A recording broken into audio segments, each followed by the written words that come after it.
नमस्कार प्यारे छात्रों।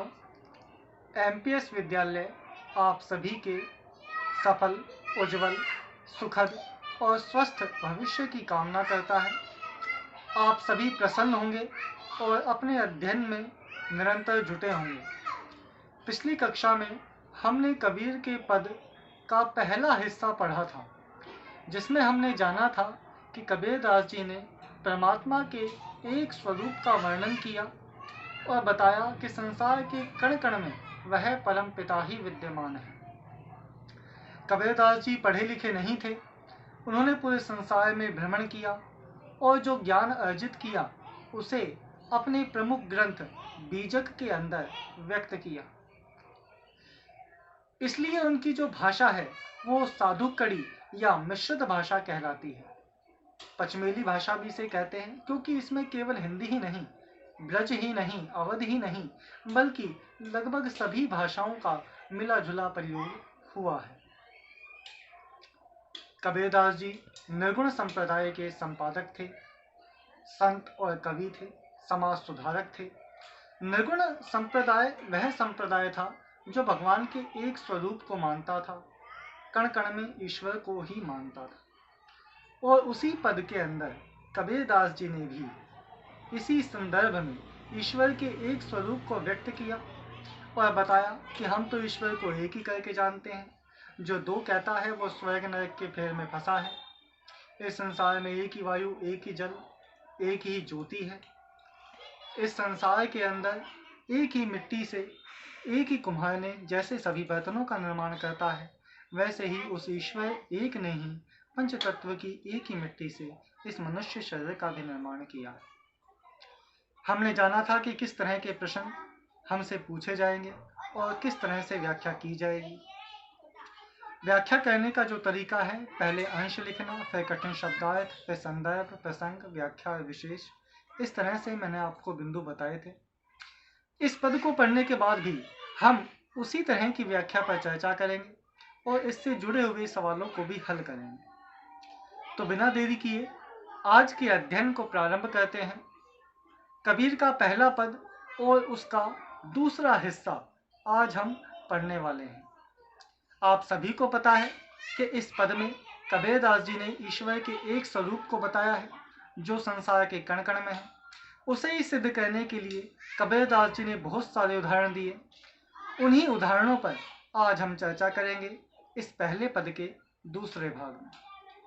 तो शुरू करते हैं। हमारा पद है, जैसे बाढ़ी काष्ठी काटे अग्नि न काटे कोई, सब घटी अंतरी तू ही व्यापक धरई स्वरूपई सोई। माया देखी के जगत लुभाना, काहे रे नर गर्बाना, निर्भय भया कछु नहीं व्यापे, कहे कबीर दीवाना। इसे हम गाकर के भी पढ़ सकते हैं। गाकर पढ़ने से हमें कोई भी चीज, कोई भी काव्य आसानी से याद हो जाता है। जैसे हम फिल्मों के गीत गाते हैं, एक बार सुबह सुन लेते हैं तो शाम तक वो पूरा गीत ही याद हो जाता है। लेकिन कविता हम बार बार रट्टा लगाने पर भी अच्छे तरह से याद नहीं कर पाते।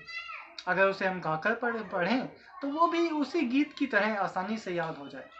एक बार पढ़ने की कोशिश करते हैं। आप मेरे पीछे पीछे दोहराना अपने मन में। जैसे बाड़ी काष्ठी काटे अग्नि ने काटे कोई, सब घटी अंतरी तू ही व्यापक धरई स्वरूपई सोय। माया देखी के जगत लुभाना, काहे रे नर गर्बाना, निर्भय भया कछु नहीं व्यापे, कहे कबीर दीवाना। ओ हम तो एक एक करी जाना। जैसे बाड़ी काष्ठी काटे अग्नि न काटे कोय, सब घटी अंतरी तू ही व्यापक धरई स्वरूपई सोय। ओ हम तो एक एक करी जाना। माया देखी के जगत लुभाना, काहे रे नर गर्बाना, निर्भय भया कछु नहीं व्यापे, कहे कबीर दीवाना। ओ हम तो एक एक करी जाना। इस तरह से हम इस काव्य को पढ़ेंगे, आसानी से याद भी हो जाएगा, आसानी से अर्थ ग्रहण भी हो जाएगा। तो अर्थ ग्रहण के ऊपर आगे बढ़ते हैं। कबीरदास जी ईश्वर के एक ही स्वरूप को व्यक्त करने के लिए कुछ उदाहरण दे रहे हैं, उन्हें हम समझ करके देखते हैं। कबीरदास जी कहते हैं कि जैसे बाड़ी, बाड़ी का मतलब होता है खाती, काष्ठ का मतलब लकड़ी, ही काटे, काटे का मतलब काट सकता है, अग्नि ने काटे कोय, अग्नि का मतलब होता है अग्नि, नए का मतलब नहीं, काटे का मतलब काट सकता, कोई का मतलब कोई भी, कि खाती लकड़ी तो काट सकता है लेकिन अग्नि को कोई नहीं काट सकता। क्या चक्कू कैंची से हम क्या अग्नि काट सकते हैं? नहीं काट सकते हैं। लकड़ी काटी जा सकती है लेकिन अग्नि नहीं काटी जा सकती। ईश्वर भी वो परम ज्योति स्वरूप है, उस अग्नि के स्वरूप है, उसे अलग अलग नामों से तो पुकारा जा सकता है लेकिन उसे बांटा नहीं जा सकता है। इस तरह कबीरदास जी ने इस काव्य पंक्ति के अंदर ईश्वर के एक स्वरूप को स्वीकारा है।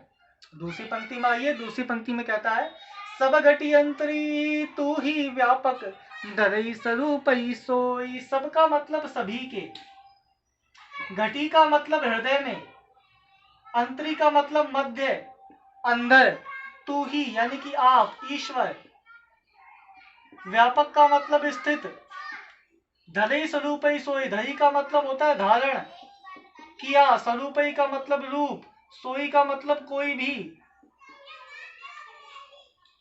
कि हे ईश्वर आप सभी के हृदय में विद्यमान हो, चाहे आपको किसी भी रूप में माने। कोई हनुमान जी कह के पूजा करे, कोई अल्लाह कह के पूजा करे, कोई गॉड कह के पूजा करे, कोई माता कह के पूजा करे, आपको चाहे किसी भी रूप में पूजा जाए लेकिन आप वो ईश्वर हो, वो परम ज्योति हो, वो परमात्मा हो, वो आत्मा हो जो मनुष्य के शरीर में है और वो हर एक रूप में बटी हुई है। आपको चाहे किसी नाम से पुकारे, आपको किसी भी रूप से पुकारे, लेकिन आप हो एक ही। इस तरह से कबीरदास जी ने इस दूसरी पंक्ति में संदेश देना चाहा है कि ईश्वर वही एक है, वही परमात्मा है, वही सर्वशक्तिमान है। और कबीरदास जी कहते हैं कि सबके हृदय के अंदर हे ईश्वर आप ही स्थित हो, आप ही व्यापक हो, चाहे आपने रूप कोई भी बना रखा हो। आपको कोई हनुमान कहे, कोई शिव कहे, कोई अल्लाह कहे, कोई वाहे गुरु कहे, कोई कुछ भी कहे, लेकिन सच्चाई तो यह है कि आप परम ज्योति स्वरूप संसार के कण कण में विद्यमान हो, हर मनुष्य के हृदय के अंदर विद्यमान हो। आपका ही रूप मनुष्य को जीवन प्रदान करता। आपने देखा होगा, हम कहते हैं कि मनुष्य मर गया, अच्छा मर गया, हम अब जीवित हैं और हम मर गए, मर गए तो हमारे अंदर से क्या चला गया? वो आत्मा चली गई, आत्मा चली गई तो शरीर का कोई महत्व नहीं रहा। वो आत्मा क्या है? वो उस परमात्मा का एक अंश मात्र है जो सबके हृदय के अंदर विद्यमान है, जो सबके शरीर के अंदर विद्यमान। इस तरह से कबीरदास जी ने ईश्वर के एक स्वरूप को व्यक्त किया है। तीसरी पंक्ति में आइए, तीसरी पंक्ति में क्या कहते हैं कबीरदास जी? कबीरदास जी कहते हैं, माया देखी के जगत लुभाना, काहे रे नर गरबाना। माया का मतलब होता है संसार की मोह माया। मेरा बेटा, मेरी बेटी, मेरा भाई, मेरी बहन, मेरी पत्नी, मेरा पतना, मेरा पिता, मेरा पुत्र, ये सब पति पतना जो कुछ भी है ये सब मोह माया है। इसके अंदर मनुष्य एक बार फंस जाता है तो फिर इसी चक्कर में लगा रहता है। हे भगवान अब मुझे अच्छी पढ़ाई करवा दे, हे भगवान अब मुझे नौकरी दिलवा दे, हे भगवान अब मुझे अच्छी बहू दिलवा दे, या हे भगवान अब मुझे अच्छा पति दिलवा दे, फिर हे भगवान मुझे बच्चा दे दे, हे भगवान मेरा ये कर दे, हे भगवान मेरा वो कर दे। जीवन भर तक मनुष्य इसी तरह से करता रहता है और वो ये जान ही नहीं पाता कि उसके अंदर जो परम तत्व है, जो आत्मा है, जो परमात्मा का अंश है, उसे कैसे शांति मिले। हम तो खूब रोटी बादाम काजू खा के शरीर को हट्टा कट्टा मजबूत बना लेते हैं, लेकिन उस जीवात्मा को क्या चाहिए जिसकी वजह से इस शरीर का अस्तित्व है? उसे वो सच्चा ज्ञान चाहिए परम तत्व का, ईश्वर का, जो हम कभी भी उसे नहीं दे पाते। तो कबीरदास जी कहते हैं कि माया देखी के जगत लुभाना, के संसार की माया को देखी का मतलब देख कर, जगत का मतलब संसार, सांसारिक, लुभाना का मतलब लोभ, काहे का मतलब क्यों, रे का मतलब अरे, नर का मतलब मनुष्य, गरबाला का मतलब घमंड करता है। कि हे मनुष्य, तू संसार की मोह माया को देखकर क्यों इतरा रहा है, क्यों घमंड कर रहा है। एक दिन यहाँ तेरा कुछ नहीं रह जाना, एक दिन सब कुछ नष्ट हो जाना। फिर ना तेरा पुत्र बचेगा, ना तेरी पत्नी बचेगी, ना तेरा पतना बचेगा, ना पिता बचेगा, ना बेटी बचेगी, ना धन बचेगा, ना दौलत बचेगा। तू खूब झूठ बोल, कपट कर, छल कर, छदम कर, तेरा इस संसार में कुछ नहीं रहना। एक दिन तू चला जाना और सब तेरे धन दौलत को बांट के खा जाएंगे। जैसे चील कौवे मृत्यु मर जाने के बाद मनुष्य के शरीर को चुग चुग कर खा जाते हैं, नोच नोच कर खा जाते हैं, ऐसे ही तेरा भी सब कुछ नष्ट हो जाना है। तो इस संसार की मोह माया को देखकर, इस संसारिक सुखों को देखकर तो क्यों इतरा रहा है, क्यों घमंड कर रहा है, ऐसा कबीरदास जी संकेत देना चाहते हैं। तो हमारी पंक्ति थी, माया देखी के जगत लुभाना, काहे रे नर गरबाना। कि हे मनुष्य, तू क्यों संसार की मोह माया को देखकर इतना इतरा रहा है, इतना घमंड कर रहा। अंतिम पंक्ति में आइए, अंतिम पंक्ति में क्या कहते हैं, कहना चाहते हैं कबीरदास जी कि निर्भय भया। निर्भय का मतलब होता है भय रहित। भया का मतलब हो गया, कछु का मतलब कुछ भी, नहीं का मतलब नहीं, व्यापे का मतलब पीड़ा पहुंचाता, कहे का मतलब कहते हैं, कबीर का मतलब कबीरदास जी, दीवाना का मतलब पागल। यानी कि उस परम तत्व की भक्ति में पागल यह कबीर, जिसे दुनिया पागल का नाम लेती है, यह वो कबीर आप लोगों से कह रहा है आज दिल खोलकर। क्या कह रहा है कि मैं तो भय रहित हो गया, मुझे किसी बात का डर नहीं है कि कोई मेरे पत्नी को छीन लेगा, कोई मेरे पति को छीन लेगा, कोई मेरी दौलत छीन लेगा, कोई मेरा बेटा छीन लेगा। अब मुझे किसी बात का भय नहीं है, मुझे कोई डर नहीं है, क्योंकि मैं उस परम तत्व के स्वरूप को पहचान गया हूं। मैं आप लोगों की तरह संसारिक मोहमाया में नहीं भटक रहा, उस ईश्वर की परम कृपा मुझे प्राप्त हुई है। कहते हैं कबीरदास जी कि भय रहित हो गया, कछु नहीं व्यापे। कछु का मतलब कुछ भी, नहीं का मतलब नहीं, व्यापे का मतलब पीड़ा पहुंचाता। कि अब मुझे ये संसारिक कष्ट पीड़ा नहीं पहुंचाता, अब मुझे संसार के लोग पीड़ा नहीं पहुंचाते। ऐसा मैं कबीर अपने उस परम तत्व की भक्ति में पागल हुआ कह रहा। अंतिम पंक्ति में कबीरदास जी कहना चाहते हैं कि मैं कबीर उस ईश्वर की परम भक्ति में लीन पागलों की भांति आप सभी से कहता हूं कि मैं तो भय रहित हो गया। मुझे अब यह संसार या संसारिक कष्ट एक क्षण मात्र भी पीड़ा नहीं पहुंचाते हैं, क्षण मात्र भी मुझे कष्ट नहीं पहुंचाते हैं, मुझे थोड़ा सा भी कष्ट नहीं पहुंचाते। एक बार सरल है तो दोबारा करके देखते हैं कि कबीरदास जी ने इस पूरे काव्य पंक्ति में हमें क्या बताया। मैं आपको बता रहा हूं, सुनिए। जैसे बाढ़ी काष्टी काटे, अग्नि न काटे कोई, सब घटी यंत्री तू ही व्यापक, धरई स्वरूप सो। माया देखी के जगत लुभाना, काहे रे नर गरबाना। निर्भय भया कछु नहीं व्यापे, कहे कबीर दीवाना, ओ हम तो एक एक करी जाना। प्रस्तुत पहले पद के दूसरे हिस्से के अंदर कबीरदास जी ने उस ईश्वर के एक स्वरूप को व्यक्त करते हुए अनेकों उदाहरण दिए और साथ में यह भी बताया कि उस परम तत्व ईश्वर के सच्चे स्वरूप को पहचान कर अब कबीरदास जी को संसारिक कष्टों का लेश मात्र भी फर्क नहीं पड़ता है, उन्हें थोड़ा सा भी कष्ट ये नहीं पहुंचाते हैं।